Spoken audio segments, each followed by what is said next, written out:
আসসালামু আলাইকুম, কেমন আছেন সবাই? আটা দিয়ে মাত্র 10 মিনিটে যদি আপনি এত মজার এত সুন্দর একটা বিস্কিট তৈরি করতে পারেন, তাহলে কেন বাজার থেকে অস্বাস্থ্যকর বিস্কিট কিনে খাবেন? আর কোনো রকম বাটার ঘি ছাড়াই কিন্তু এই বিস্কিটটা তৈরি করতে লাগবে মাত্র 10 মিনিট সময়।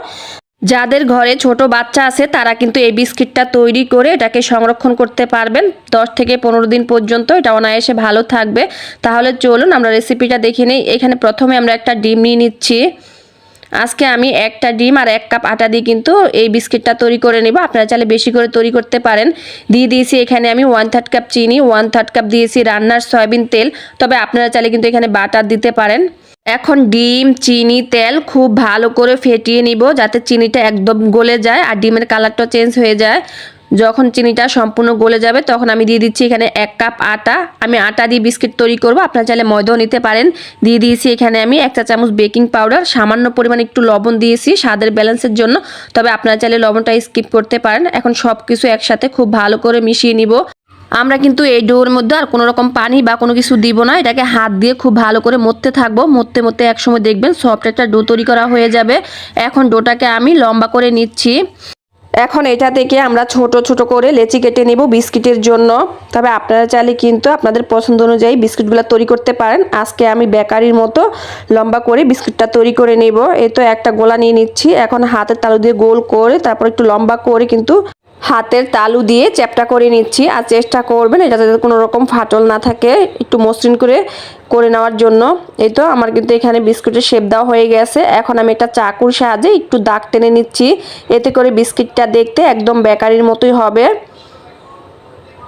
এই তো আমার একটা বিস্কিট কিন্তু তৈরি করা হয়ে গেছে। এখন আমি আরও একটা বিস্কিট তৈরি করে নিচ্ছি।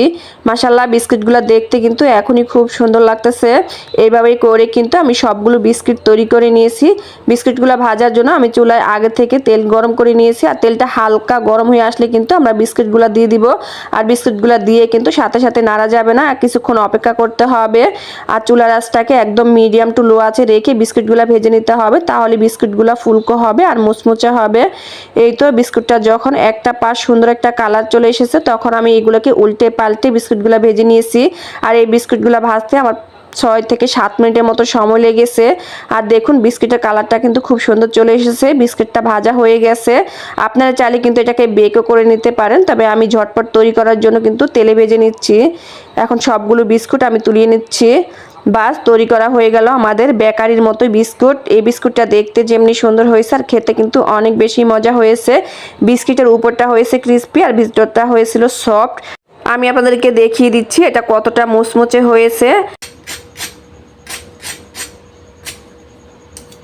এখন আপনাদেরকে ভেঙে দেখিয়ে দিচ্ছি এটা কতটা মুচমুচে হয়েছে আর কতটা সুন্দরভাবে কিন্তু ভাজা হয়েছে। রেসিপি ভালো লাগলে লাইক, কমেন্ট, শেয়ার করতে একদম ভুলবেন না। সবাই ভালো থাকবেন, নিরাপদে থাকবেন। আল্লাহ হাফেজ।